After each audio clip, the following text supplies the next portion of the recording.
আসসালামু আলাইকুম। আজ 11 সেপ্টেম্বর 2025 বৃহস্পতিবার। আজকের প্রধান প্রধান খবর নিয়ে উপস্থিত হয়েছি আমি আনোয়ার বাবু। ঢাকা বিশ্ববিদ্যালয় কেন্দ্রীয় ছাত্র সংসদ ডাকসু নির্বাচনে এক ঐতিহাসিক জয় পেয়েছে জামায়াতে ইসলামীর ছাত্র সংগঠন ইসলামী ছাত্র শিবির। এ বিজয়ে জামায়াতের রাজনীতিতে বা আগামী জাতীয় নির্বাচনে কোনো প্রভাব পড়বে কিনা এ নিয়ে আলোচনা তৈরি হয়েছে রাজনৈতিক অঙ্গনে। নির্বাচনে ভিপি জিএস এজিএস এর পাশাপাশি ডাকসুর ২৮টি পদের মধ্যে ২৩টিতে ছাত্র শিবির সমর্থিত প্যানেলের প্রার্থীরা জয়ী হয়েছেন। অন্যদিকে এই নির্বাচনে বিএনপির ছাত্র সংগঠন ছাত্র দলের দুর্বল সাংগঠনিক অবস্থান প্রকাশ পেয়েছে, যা বিএনপির নেতৃত্বকে বিব্রত করছে। এখন ভোটের পর ফলাফল ধরে সব মহলেই নানামুখী বিচার বিশ্লেষণ হচ্ছে যে জাতীয়তাবাদী ছাত্রদল বা বৈষম্য বিরোধী শিক্ষার্থী সংসদের প্রার্থীরা এত খারাপ করলেন কেন, আর ছাত্র শিবির এত বড় বিজয় পেল কিভাবে। ঢাকা বিশ্ববিদ্যালয় ক্যাম্পাস থেকে শুরু হওয়া আন্দোলনে রূপ নেয় গণ অভ্যুত্থানে, আর তাতেই পতন ঘটে শেখ হাসিনা সরকারের। মাত্র ১ বছর আগে ৯ দফা দাবির ঘোষণা দিয়ে সেই জুলাই আন্দোলনের মোড় ঘুরিয়ে দিয়েছিলেন ছাত্রনেতা আব্দুল কাদের। পুরো আন্দোলন সমন্বয়ে অন্যতম দায়িত্বে ছিলেন আবু বাকের মজুমদার। আন্দোলন সংগঠিত করার ক্ষেত্রে সম্মুখ সারিতে ছিলেন তারা, কিন্তু ঢাকা বিশ্ববিদ্যালয় কেন্দ্রীয় ছাত্র সংসদ নির্বাচনে তাদের নেতৃত্বাধীন বৈষম্য বিরোধী শিক্ষার্থী সংসদ প্যানেলের একজন প্রার্থীও পারলেন না জিততে। ঢাকা বিশ্ববিদ্যালয় কেন্দ্রীয় ছাত্র সংসদ ডাকসু নির্বাচনে জাতীয়তাবাদী ছাত্র দল সমর্থিত প্রার্থীদের পরাজয়ের পর বিএনপির এই ছাত্র সংগঠন আনুষ্ঠানিক কোনো প্রতিক্রিয়া দেয়নি। তবে ছাত্রদল সমর্থিত প্যানেলের প্রার্থীরা বলেছেন তারা আগামীর দিনেও শিক্ষার্থীদের পাশে থাকবেন। মঙ্গলবার অনুষ্ঠিত নির্বাচনে ডাকসুর ২৮টি পদের একটিতেও জয় পাননি ছাত্রদল সমর্থিত প্যানেলের প্রার্থীরা। দীর্ঘ ৩৩ বছর পর বিপুল উৎসাহ উদ্দীপনায় আজ অনুষ্ঠিত হচ্ছে জাহাঙ্গীরনগর বিশ্ববিদ্যালয় কেন্দ্রীয় ছাত্র সংসদ জাকসু ও হল সংসদ নির্বাচন ২০২৫। নির্বাচন ঘিরে পুরো ক্যাম্পাসে এখন উৎসবের আমেজ। ভোট গ্রহণ চলবে সকাল ৯টা থেকে বিকেল ৫টা পর্যন্ত।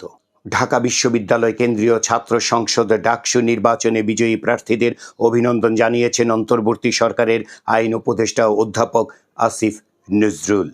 নিজের ভেরিফাইড ফেসবুক আইডিতে গতকাল বুধবার রাতে এক পোস্টে এই অভিনন্দন জানান তিনি। আসিফ নজরুল ফেসবুকে লিখেছেন, ডাকসু নির্বাচনে বিজয়ী ছাত্র শিবিরের নেতাদের অভিনন্দন। স্বতন্ত্র প্রার্থী যারা জিতেছেন তাদেরও অভিনন্দন।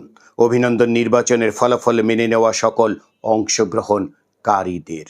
কুড়িগ্রামের সাংবাদিক আরিফুল ইসলাম রিগানকে মধ্যরাতে বাড়ি থেকে তুলে নিয়ে নির্যাতন ও হত্যা চেষ্টার মামলায় কুড়িগ্রাম কারাগারে বন্দী থাকা জেলার সাবেক জেলা প্রশাসক সুলতানা পারভিনকে চাকরি থেকে সাময়িক বরখাস্ত করা হয়েছে। সংসদীয় আসন পুনর্বিন্যাসের দাবিতে গতকাল বুধবার বিভিন্ন স্থানে হরতাল, সড়ক অবরোধ, বিক্ষোভ মিছিলের মতো কর্মসূচি পালিত হয়েছে। এতে দিনভর ভোগান্তিতে পড়ে সাধারণ মানুষ। ওইসব এলাকায় বন্ধ ছিল দোকান পাট। সড়কে আগুন জ্বালিয়ে এবং গাছের গুঁড়ি ফেলে বিক্ষোভের কারণে দিনব্যাপী চলেনি দূরপাল্লার কোনো যানবাহনও। রাজধানীর মতিঝিলে পূবালী ব্যাংকের কর্পোরেট শাখায় ক্ষমতাচ্যুত প্রধানমন্ত্রী শেখ হাসিনার একটি লকার জব্দ করেছে জাতীয় রাজস্ব বোর্ডের কেন্দ্রীয় গোয়েন্দা সেল।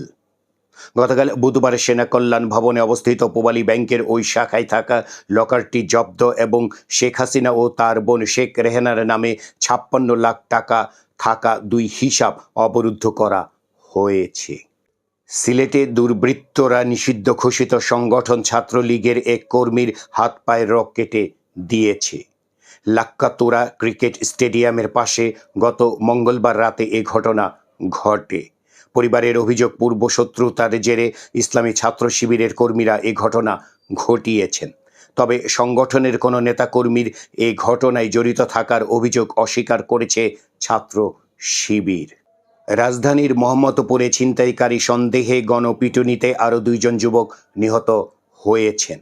গতকাল বুধবার ৩.৫ ঘন্টার ব্যবধানে নবীনগর হাউজিংয়ের ২টি সড়কে এই ঘটনা ঘটে। নিহত ২ জন হলেন হানিফ, যার বয়স ২২ বছর, এবং সুজন, যার বয়স ২৩ বছর। গণপিটুনিতে আহত আরও 2 জন হাসপাতালে চিকিৎসাধীন রয়েছেন। মিথ্যা তথ্য দিয়ে রাজধানী উন্নয়ন কর্তৃপক্ষ রাজুক থেকে 10 কাঠার প্লট নেওয়ার অভিযোগে দুদকের মামলায় সাবেক প্রধান বিচারপতি ABM খায়রুল হককে গ্রেপ্তার দেখিয়েছেন আদালত। দেশে গত 24 ঘন্টায় ডেঙ্গুতে আক্রান্ত হয়ে আরও 2 জনের মৃত্যু হয়েছে, আর হাসপাতালে ভর্তি হয়েছেন 625 জন। ত্রয়োদশ জাতীয় সংসদ নির্বাচন সামনে রেখে ভোট কেন্দ্রের খসড়া সংখ্যা প্রকাশ করেছে নির্বাচন কমিশন। এই নির্বাচনে 12.5 কোটি ভোটারের জন্য ভোট কেন্দ্র থাকবে মোট 42,618টি। গতকাল বুধবার দুপুরে রাজধানীর নির্বাচন ভবনে নির্বাচন কমিশনের সিনিয়র সচিব আক্তার আহমেদ এ সংখ্যা প্রকাশ করেন। তবে আগামী 20 অক্টোবর নির্বাচন কমিশন এই তালিকা চূড়ান্ত করবে বলে জানান তিনি। শীর্ষ নেতৃত্বের কিছু সমস্যা, নিয়মিত সেনাবাহিনী ও প্রাক্তন সেনা সদস্যদের বিরুদ্ধে অবমাননাকর মন্তব্য, শত্রু ভাবাপন্ন অবস্থান নেওয়া, প্রবীণ নাগরিক বা তাদের পরিচিত মুখের বাইরে কাউকে যুক্ত করার ক্ষেত্রে অন্তর্ভুক্তিমূলক মানসিকতার অভাবের কারণ দেখিয়ে জাতীয় নাগরিক পার্টির 2 নেতা দল থেকে পদত্যাগ করেছেন। পদত্যাগ করা 2 নেতা হলেন জাতীয় নাগরিক পার্টির যুগ্ম মুখ্য সংগঠক মেজর অবসরপ্রাপ্ত আবদুল্লাহ আল মাহমুদ এবং দলের কেন্দ্রীয় সদস্য মেজর অবসরপ্রাপ্ত মোহাম্মদ সালাউদ্দিন। এস আলম এবং শিকদার পরিবার সহ 26 জনের বিরুদ্ধে গতকাল মামলা করেছে দুদক। জাতীয় জুলাই সনদ 2025 বাস্তবায়ন নিয়ে বিশেষজ্ঞদের পক্ষ থেকে উঠে আসা মতামত ও পরামর্শ নিয়ে রাজনৈতিক দলগুলোর সঙ্গে আজ বৃহস্পতিবার ফের বৈঠকে বসবে জাতীয় ঐক্যমত্য কমিশন। আন্তর্জাতিক খবরে দেখা যাচ্ছে নেপালের নেতৃত্বে কে আসছেন এ নিয়ে চলছে আলোচনা। সম্ভাব্য প্রার্থীদের মধ্যে রয়েছেন সাবেক প্রধান বিচারপতি। এছাড়া কাঠমান্ডুর বর্তমান মেয়র বালেন্দ্র সাউ রয়েছেন। কারণ জেনজি আন্দোলনে সমর্থন জানান এবং যুবকদের মধ্যে তার ব্যাপক জনপ্রিয়তা রয়েছে। এরই মধ্যে বিক্ষোভে অংশ নেওয়া 3200 যুবক তাদের পরবর্তী করণীয় নিয়ে অনলাইনে শলা পরামর্শ করছেন। বিক্ষোভকারীদের পক্ষে কারা সংলাপে থাকবেন এবং আলোচনার বিষয়বস্তু কী হবে সেসব নিয়েই আলোচনা করছেন তারা। এদিকে খোঁজ মিলেছে ক্ষমতাচ্যুত প্রধানমন্ত্রী KP শর্মা ওলির। ব্যাংকিং সেক্টরের খবর। যমুনা ব্যাংক PLC এবং JMI স্পেশালাইজড হাসপাতাল লিমিটেডের মধ্যে গত মঙ্গলবার একটি সমঝোতা স্মারক স্বাক্ষরিত হয়েছে। বিনোদনের খবর। শারীরিক অবস্থা অবনতি হওয়ায় লাইফ সাপোর্টে নেওয়া হয়েছে লালন গীতির জনপ্রিয় শিল্পী ফরিদা পারভিনকে। মহাখালীর ইউনিভার্সাল মেডিকেল কলেজ হাসপাতালে গতকাল বুধবার বিকেলের দিকে তাকে ভেন্টিলেশন সাপোর্টে নেওয়া হয়েছে বলে জানিয়েছেন তার বড় ছেলে। সঙ্গীত শিল্পী রুমানা মোর্শেদ কনক চাপার জন্মদিন আজ। ঢাকায় তার জন্ম। বাংলা সিনেমার গান দিয়ে জনপ্রিয়তা পেলেও নজরুল সঙ্গীত, লোকগীতি সহ সব ধরনের গানে সমান পারদর্শী কনক চাপা। নিজেকে কণ্ঠশিল্পী হিসেবে নয়, একজন কণ্ঠ শ্রমিক হিসেবে পরিচয় দিতেই স্বাচ্ছন্দ্য তার। গান, লেখালেখি, বাগান করা, ছবি আঁকা, সেলাই করা এসব নিয়েই কাটে তার সময়। এই ছিল আজকের প্রধান খবর। আমাদের এই খবর নিয়ে আপনাদের যদি কোনো মতামত থাকে তাহলে কমেন্ট বক্সে জানাতে পারেন, আর আমাদের এই চ্যানেলটি সাবস্ক্রাইব করে আমাদের সাথেও থাকতে পারেন।